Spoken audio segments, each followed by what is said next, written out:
Ici, je dois rappeler ce que la République démocratique du Congo a comme ligne depuis les débuts. Nous ne négocierons pas directement avec les supplétifs du M23. C'est une position qui est connue. À Luanda, nous avons déjà tout fini à Luanda en termes du travail des experts, en termes du travail ministériel. Il n'est resté plus que des signatures. Alors, c'est des processus qui s'alignent, mais c'est des processus qu'on ne fusionne pas. Parce que lorsqu'on fait la fusion, ça veut dire que les deux deviennent un. Non. Ici, le président de la République l'a rappelé samedi.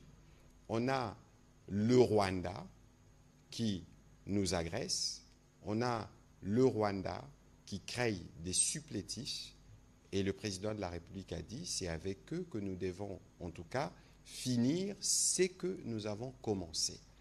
Parce que dans les processus de Luanda qui commencent, je le rappelle, depuis juillet 2022, on a eu l'occasion de mettre à table tout ce que nous connaissons, nous, comme faux prétexte du Rwanda, mais parce que nous voulions les vider, on a accepté de discuter. Il s'agissait principalement de ce qu'on dit discours de haine, la question de la problématique des réfugiés.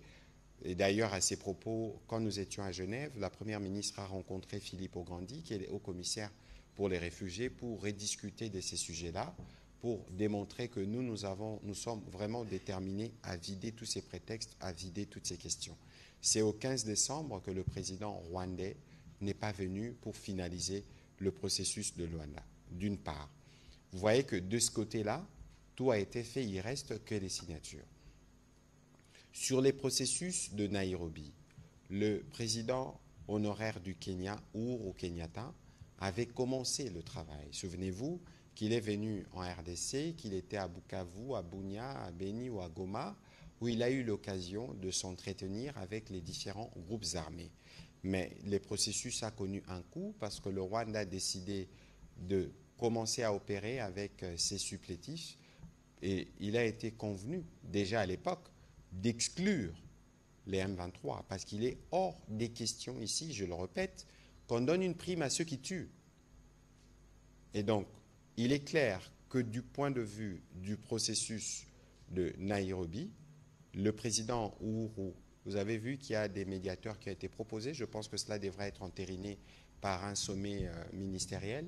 Lorsque cela sera entériné, le président Uhuru, avec les médiateurs qui lui ont été ajoutés, pourra inviter les groupes armés et travailler dans le cadre-là. Donc il faut dissocier ce qui relève du bilatéral entre les deux pays et ce qui relève du processus politique, donc du processus de Nairobi, avec tous les groupes armés, y compris le M23. Donc cela doit être bien clair.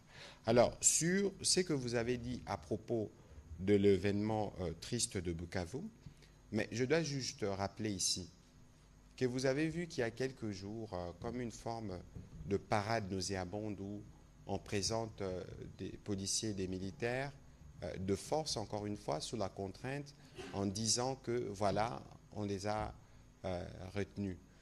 Alors, dans une ville qui est surarmée, parce que c'est l'armée rwandaise qui devrait assurer la sécurité, et donc, on présume, il n'y a même pas besoin de présumer, des dispositions sécuritaires ont été prises pour quadriller tous les secteurs. Et donc, à quel moment on pouvait laisser de l'espace à des gens qui viendront agir après la tenue du meeting? Ici, on assiste au bourreau qui crie à la victime. Mais cela ne les dédouanerait pas parce que le ministre de la Santé le disait tout à l'heure, on a déjà vu ce qu'ils font à Goma. On a vu ce qu'ils font à Bukavu quand ils sont arrivés. Et ce qui s'est passé aujourd'hui, c'est un acte qui est prémédité parce que c'est des terroristes et dans leur ADN. Il y a eu sûrement des explosions d'une part, mais il y a eu des tirs à bout portant d'autre part. Qui a tiré? Évidemment, il y aura, mais tous ces éléments, c'est des éléments qui intéressent au plus haut point notre justice, mais aussi la Cour pénale internationale, mais aussi la mission qui viendra dans le cadre du Haut Commissariat pour le droit de l'homme, parce que tous ces faits doivent être élucidés. Comment vous pouvez imaginer, nous, vous voyez le ministre de la Santé qui se mobilise tous les jours pour s'assurer que nous apportons le soutien, les réconforts à nos populations, comment vous pouvez imaginer que le gouvernement soit derrière un tel acte? Tout ça, c'est du poison rwandais. Comme je vous dis et le répète, c'est du poison rwandais qui vient dans un strict objectif. Et d'ailleurs, il faut considérer, parce que nous connaissons les intentions. C'est pour ça que nous continuons au front diplomatique à continuer pour qu'il y ait davantage des sanctions. Nous connaissons les intentions, nous connaissons aussi le prétexte. Parce qu'après, on va dire, voilà, on attaque les populations et le lendemain, c'est l'armée rwandaise qui redéclenche les opérations. Je ne suis pas prophète, mais c'est ce qui risque d'arriver parce que nous connaissons les méthodes. Quoi qu'il en soit, nous allons demander à nos populations de Bukavu de rester vigilants. Vous avez contraint les populations le matin à aller au meeting de manière obligatoire, après pour les tuer.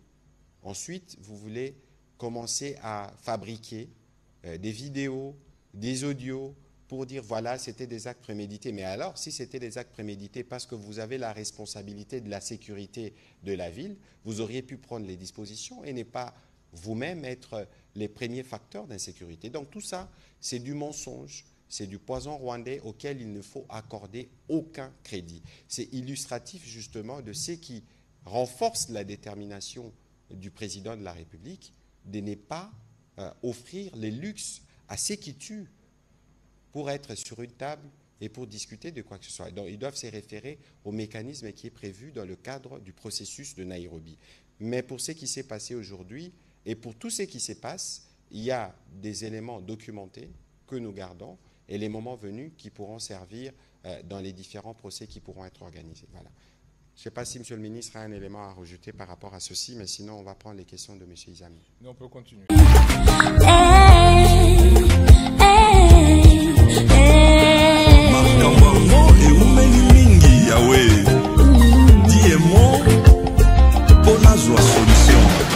Cette histoire a duré très longtemps. Je demande ton intervention divine. Eh Yahweh, eh Yahweh, eh Yahweh, eh Yahweh.